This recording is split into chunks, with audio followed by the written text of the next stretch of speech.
I'll get started. So, when and why did you start Highland dancing? Okay, so I started when I was 3 years old, and apparently I went along to a class like my cousin went to, so like Sarah's, and I just watched. And then apparently when I got home, I asked if I could go back. But this is it's funny, but it's not funny, because I did start dancing. But Sarah would always have to ask my mum and dad if I actually liked being there, because I just didn't talk to anybody. I didn't talk to her, didn't talk to anyone in the class, so that nobody thought I actually enjoyed being there. But my mum and dad were, oh, she absolutely loves it. She talks about it non-stop at home.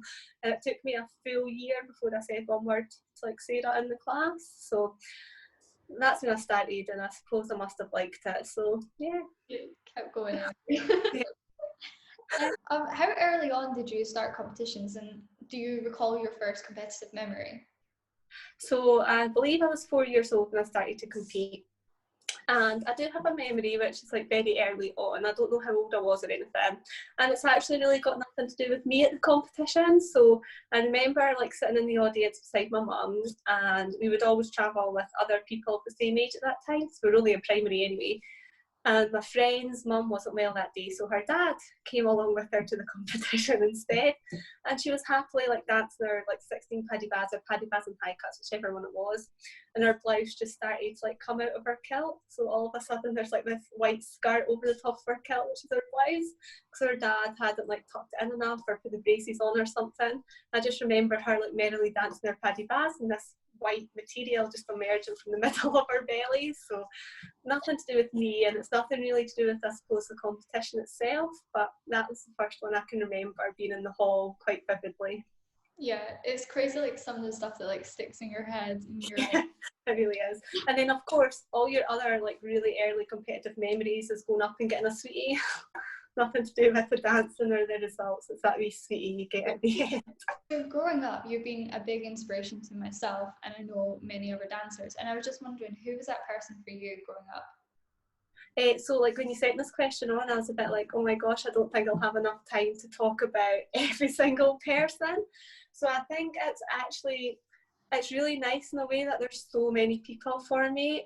So when I was younger, I would always, my inspiration was always Robin Hartwinks. I think it was because like she had the same kilt as me, and like, you know, I just wanted to be her. And then I actually got the chance to like compete with her and things, and like I did manage to speak to her and stuff, so that was always really good. And you always felt like, oh, I want to just do what she does and be like her. So I had the same kilt anyway, but I've ended up sticking in that kilt, and yeah, I'm like, yeah, it has to be because Robin's got it. So that was sort of my first real inspiration, I suppose, championship wise I can remember. But going back to even before that, I remember being in dance classes, and you had the senior girls in your dance classes, and you'd be watching them going, I just want to do that step, or I just want to be like them. So I do remember a girl called Suzanne McLean from my dance classes, and I suppose like I kind of looked up to her, wanting to be like her, because she did really well at her championships when she went. So that kind of kick-started with Suzanne and Robin. And then I suppose growing up and moving through, you see lots of different dancers, lots of different styles that you're just like aspire to be like them. So I always remember thinking, oh, I just wish I could dance like David, but there's no way I can dance like David.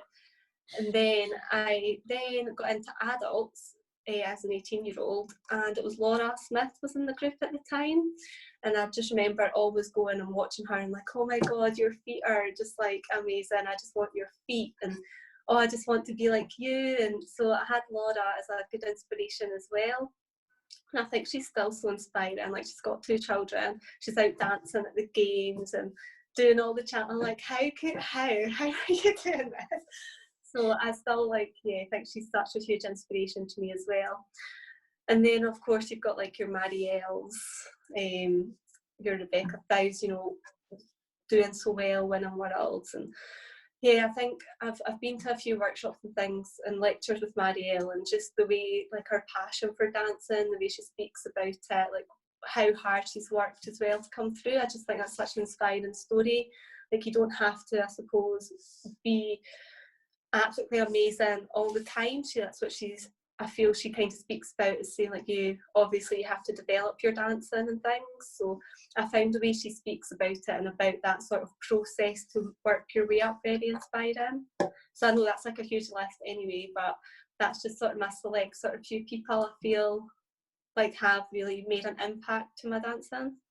Yeah, and I think they've impacted so many people, like those specific people that you've mentioned.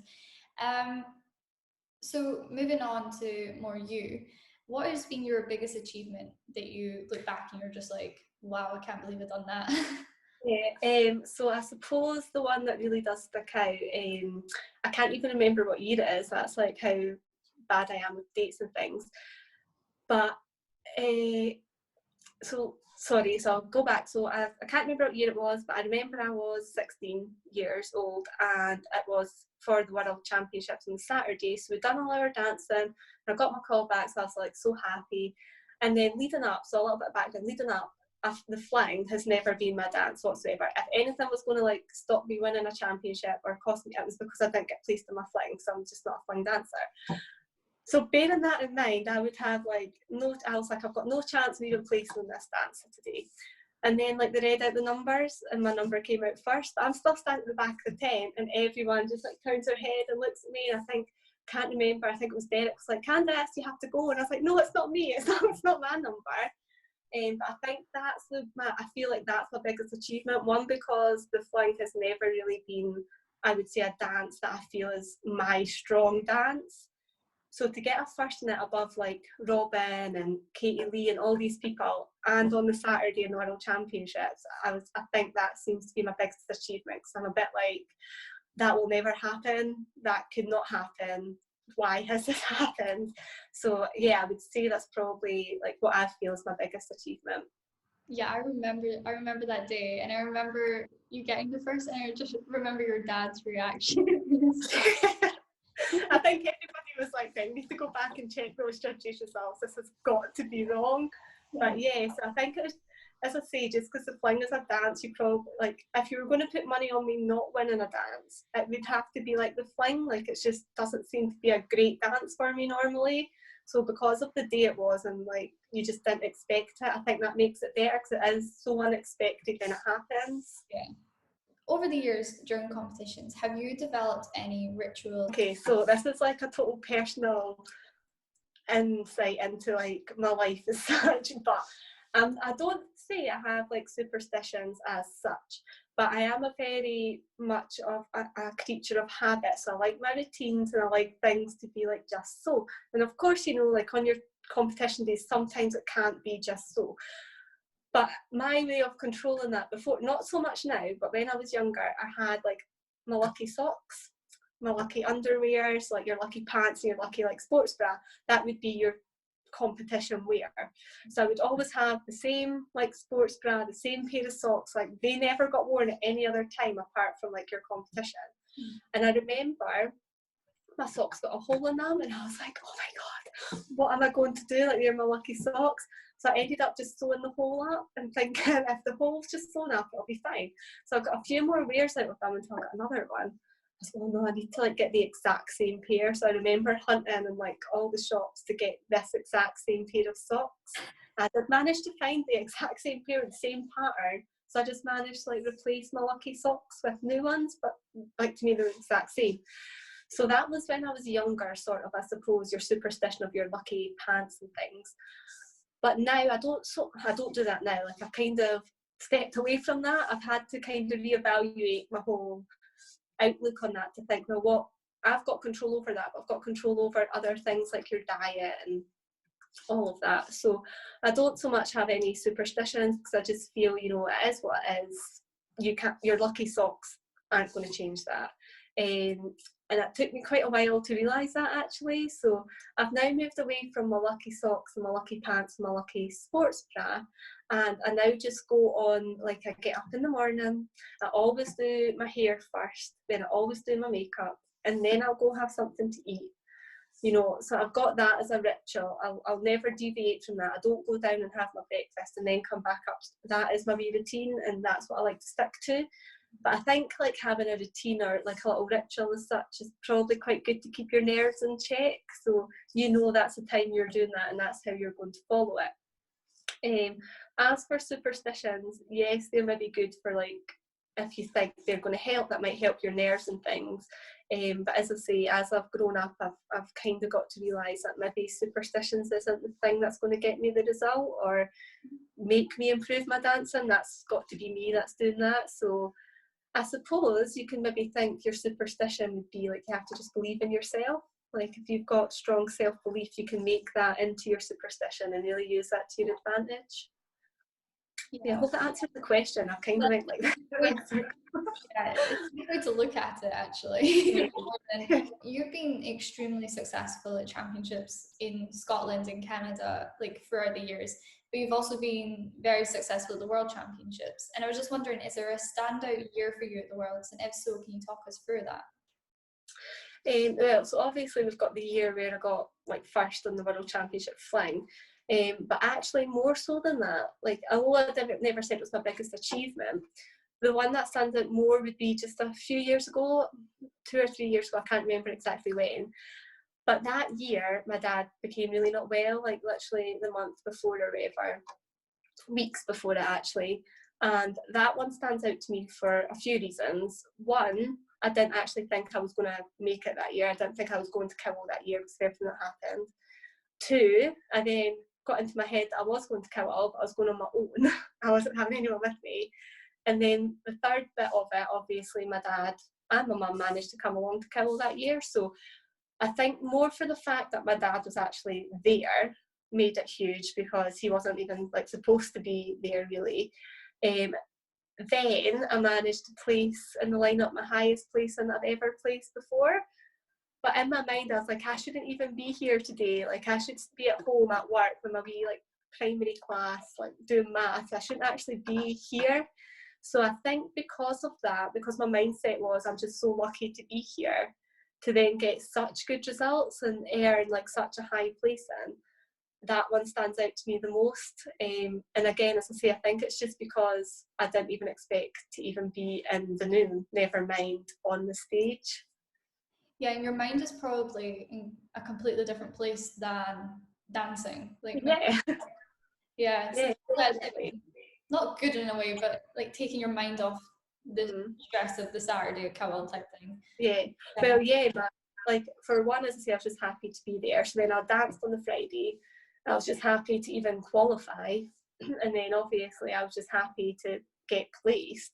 To then be placed at third overall, I was just like, I'm like, this is just mind blowing me. Like it's, so I was just, that's why it stands out so much. I think because it's been my highest placing, but my dad was there. And not everybody, like I know there's been a few other sort of families with that situation, so not everybody's as lucky as that. So I think that made me just appreciate that year even more.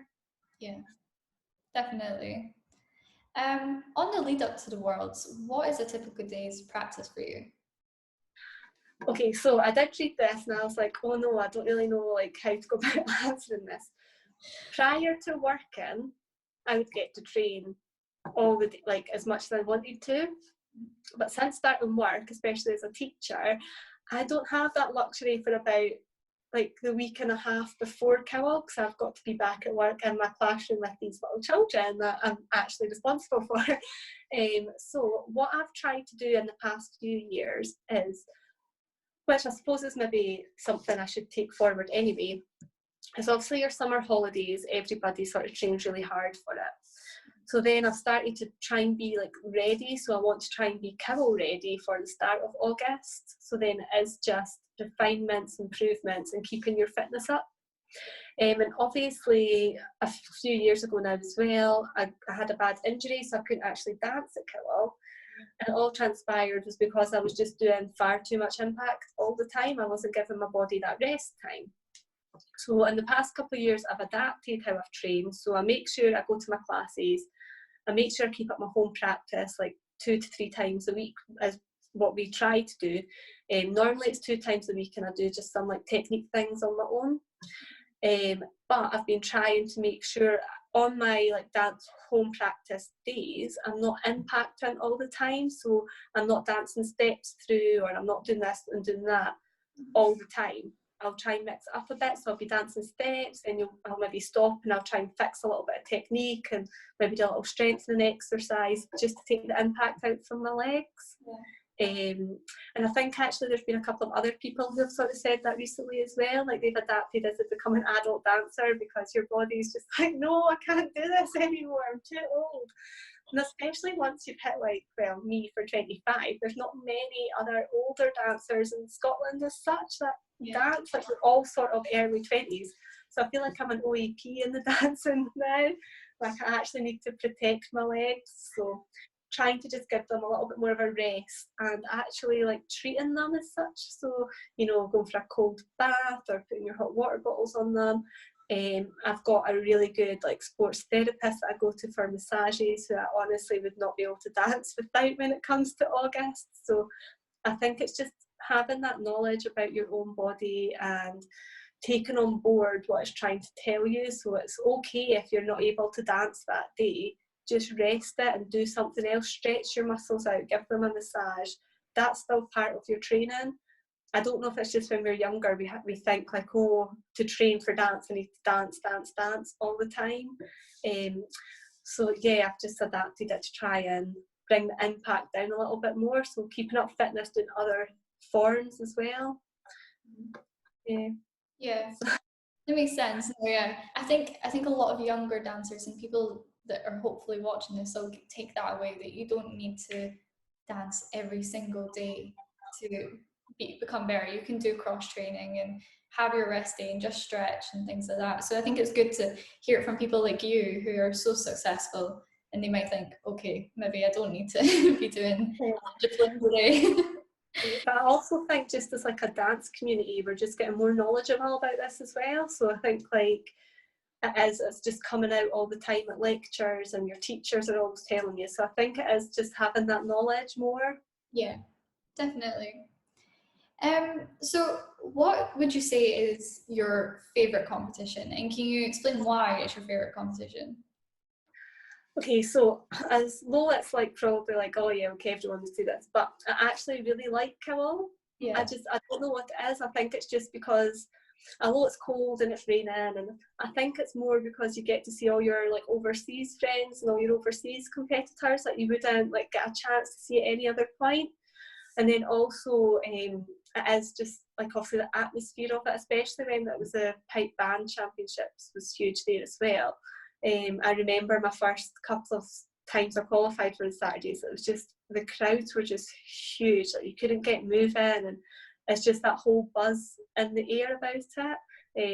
Yeah, I think that's just why, like obviously you get the tears because you're so emotional about things and you get the whole nerves, but actually at the end of it, when you look back on it, I'm like, oh, I do really enjoy that. And actually, the year I was injured and I couldn't dance, I still really enjoyed being there as much as I hated it because I just want to be dancing. I just really, the atmosphere was still there. You got to feel it because I was in the audience and I was socialising. So yeah, I think that's why it's just the whole buzz and getting to see everybody. Yeah. So you mentioned briefly about not being able to dance the words, but I was wondering, have you incurred any real setbacks that you've had to really work hard for to come back from? Well, yeah, there's been a few. So obviously my biggest one I feel has been that injury. So it was to my Achilles, and like I was basically advised like just don't do anything to it. So like walking about and things I had to be really careful with. So even doing small, because of over here I suppose, because things are so readily available on like your health service, you don't always get it. So if I was paying for my health service, I maybe would have had different treatment. But basically, like you'd go to the doctors and you wouldn't get like a book to isolate it. You just had to deal with that yourself and not use it. So that was a bit of a tricky situation. So obviously I wanted to stay active, I wanted to stay stretched out, but I wasn't allowed to stretch that one bit of that leg. So everything I was doing, I just felt like I was taking one step forward and two steps back. I just felt I couldn't get anywhere. So I had to just completely stop. I didn't do dance, I didn't do like exercise, I just did little balancing exercises on one foot. But then even when you're used to constantly strengthening it one way, it takes its toll as well. So I found that really hard, especially to try and come back to, because my fitness was so far down compared to what I was used to, and my legs just wouldn't do what I wanted them to do. I was like, well, why can't I do a week? Why can't? But it's because I'd stopped, so I had to then retrain everything from the beginning, like as if I was a beginner adult dancer, more so than having danced through the years, or that's what it felt to me anyway. So I feel that's probably been one of my biggest ones, and that was more for the fact that I just couldn't do anything. So to come back, then your confidence in your own legs goes. And I think it was SDTA when I first came back, and you were actually in the group, and I was like hyperventilating before I went on for like every dance. Like, this is ridiculous. Why am I doing this to myself? There's no reason to be so like uptight. But I genuinely had not danced like a competition since before that killal. So I was going up, I don't even know if I'm getting through this dance, like, while my legs, and I'd done them in class enough times, but it's different, like, you're in your kill and all that pressure comes in. So yeah, I feel because of everything there and your confidence just goes, you have to build that up in yourself, and that's one of the hardest things, more so than the dancing, is to build up your confidence again.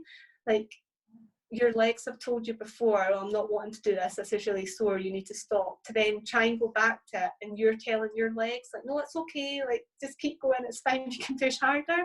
But your brain's got that little mental block saying something's going to snap, something's going to go. It's just, yeah, that would be my biggest one, I think. Yeah, it's completely second guessing yourself as well, like, can I do it? Like, I want to do it, but can I? Type thing. Yeah. Yeah. Totally understand you there. And I remember that championship. I know, that's so embarrassing. I was like, I'm an adult, and I'm like, before going up onto the floor. But I totally, like, yeah, now I've went through that, I totally appreciate anybody else who's had like a big injury and how hard it is to just trust yourself. Yeah. So kind of moving away from competitions for a minute, is there any standout memories that you've been able to, so like events you've been able to attend that have come through Highland dancing? Yeah, so I think probably the biggest one that I feel was like such an honour to be invited to was the opening of the Commonwealth Games. So I just remember that day, it was really good because I know Laura was there as well. So because I had danced with Laura and we were like competitors, but there was a friendship there, I just loved it. So I thought, when else would I get to do this? Like, Laura's at one end of the country, I'm at the other. So I think that was part of why I enjoyed that one so much, because I got to share it with people that I would never normally get to share anything else with unless it was a competition. And I just remember like learning it, and obviously going to the grounds and things. It was just, yeah, I just loved that one so much. It just felt so like supportive, like even the other acts felt supportive of what we were doing. Yeah, I remember like us young ones that were invited along, I remember we were all kind of like looking, because it was like you, Laura and Rebecca and Abby, and we were all just like, oh my god. So yeah, I agree, that is it's an honor to be chosen for something like that. So kind of looking back throughout the years, is there anything that if you could go back and tell yourself, like something in hindsight, what would it be? Okay, so there is actually quite a few things. So I've kind of picked the couple that are like most important, I feel. So obviously speaking about listening to your body and just having that knowledge of how to train and how to give the correct feel to your body. When I was younger, I probably didn't really do that so much. You had your energy drinks, you'd have like your chocolate bar, you know, those sort of things. But now I'm like, oh, if I'd only known what I know now, I would probably have fueled myself a bit better. And also it's going back to that whole confidence thing. Like I don't know, maybe I'm on the totally like wrong path here, but I just feel if you've got self-belief, you will then become successful. But if you don't believe in yourself, how can you expect anybody else to? So I feel now, going through lots of different circumstances, that if I don't believe in myself, then I'm never going to improve or progress, and I won't have my successes. So I've had to kind of change my mindset. So I feel that I was able to speak to myself. Like when I was younger though, I would say I did totally believe in myself. Like nothing fazed me whatsoever. I was probably a bit naive. But then obviously you get a bit older and, you know, you start to think things through a bit more, and that's when doubts start to come in. So especially when you hit those teenage years, I would probably tell myself, like, don't like doubt yourself, you just keep believing in yourself, and then progress and success will happen. You're a qualified judge now, and I just want to know, is it weird being on the other side of the table from where you usually are? It's so weird, especially like when you're sitting there, and obviously since I'm still dance, I can't judge like adult, like 16 years and over. But I remember like doing my first competition, I was sitting there and like Michelle Gordon was dancing at it. Also, I could judge her, or I don't think I could. Maybe I did, because she was maybe, no, I couldn't have judged her. And I'm just sitting watching the competition and being quite nice. And I was just a bit like, oh, I can't even say like hi to you, like can't do anything, can't talk to you. And then even other than that, it's hard because like obviously as a dancer, you're so focused on yourself and like what you're doing. Yeah. As a dance teacher, you're so focused on your pupils and like wanting to get them to improve and tell them a correction. But then sitting in like that judge's chair and you see something and you're like, oh, I can't tell that person, I can't blurt that out. So you're kind of a bit like, oh, I don't like, you have to make your wee notes or whatever, but I'm a bit like, I just want to tell you like what I thought, or like I want to tell you like, see if you just pulled that back a wee bit, like it'll be fine. So it gives you a much better appreciation, like well, it gives you a much better appreciation for like when you get your results back. So I know it's like everybody will say like, oh, I know I've obviously done something wrong and I need to fix it. But I just feel now being on the other side, it's like, well, yeah, the judges are actually trying to tell you something, like there is something they've maybe picked up that you've just not seen yet. So yeah, I feel like I now take every result. Maybe it's good, but maybe it's bad, because I take every result I get and I really analyse it now. So I'm like, oh, so this judge dropped me, so what am I doing now? I need to go through every single little movement and figure out what they didn't like. So that's maybe like a downside to it as such, being a dancer and a judge, because you maybe overanalyse everything. But it does give you a much better appreciation for what that person in that chair is going through. And I feel, yeah, I just take my hats off to all these judges who do championships, and especially like Kimmel and everything. Like the amount of concentration that takes is unreal. I just wondered, are you finding it hard to keep yourself motivated during lockdown? And if so, what are you doing to continue your training? So I guess like, yeah, motivation is hard, but I don't feel unmotivated. I like, this is maybe not a popular opinion, but when like lockdown and things was announced and things started to get, not now, when like a couple were getting cancelled, I was like, oh my gosh, this is great, we get extra time to fix everything, like it'll be amazing by the time we come out of this. But then as more and more things started to get cancelled, I was like, oh, maybe this is just too much time now, like we do need something to make sure we're fixing things. But I think the biggest thing was obviously there was Carol, and that was always a goalpost, but now that's been cancelled. So I've now just moved my own personal goalpost to Carol next year. So I'm still motivated, because I'm like, okay, so I don't have Carol this year, but I've got Carol next year that I need to be good for. So let's start now.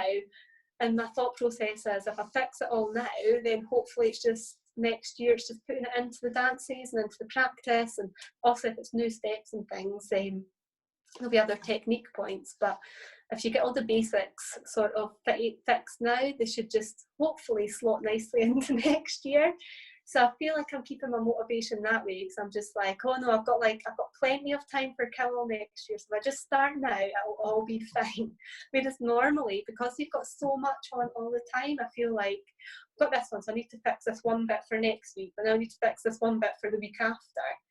Whereas you don't have that just now. You can take your big things and say, right, I'm going to really focus on that and fix that. So that's where I've kept my motivation going, is fixing all my main points. In terms of fitness, it's so hard. I go to the gym and things, and I love like going to the gym and doing my own thing.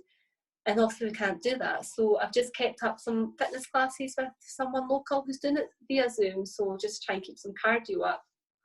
I've just adapted my training a little bit to make sure when I am doing like my dance practices at home, that afterwards I'm just incorporating like strengthening exercises before I sort of cool down and things, and just to keep like some sort of muscle there. But I do feel that if you are like practicing and you are maybe trying to do a little fitness bit here and there, it's not going to knock anything back. All it's going to do is keep a sort of baseline, so when we can get back out and about, we can build on the baseline then. So just kind of finally, I'm going to start asking everyone I interview from now on this question, but I just wondered, is there anyone that you would like to see an interview with? Okay, so I would probably say Laura Smith, because like I do love her to pieces. She's such a nice person, such a good dancer, and I still watch her dancing like in her back garden or whatever. And it's like, how is that even? If I didn't do like as much as I did and I wasn't doing championships, there's no way I could do that anymore. So Laura, because I just love her to pieces. And then also like Marielle, because again, like I just think she's amazing. Such a nice person, such an inspiration, just speaks so well about dance. Just, yeah, I think the love for her, like the passion for her dance, just comes through in everything that she does. So Yeah, well, thank you. And I just want to thank you so much for agreeing to come on and do this. No, thanks for having me. I know it's probably going to be like a total disaster. Like, let's just delete that one.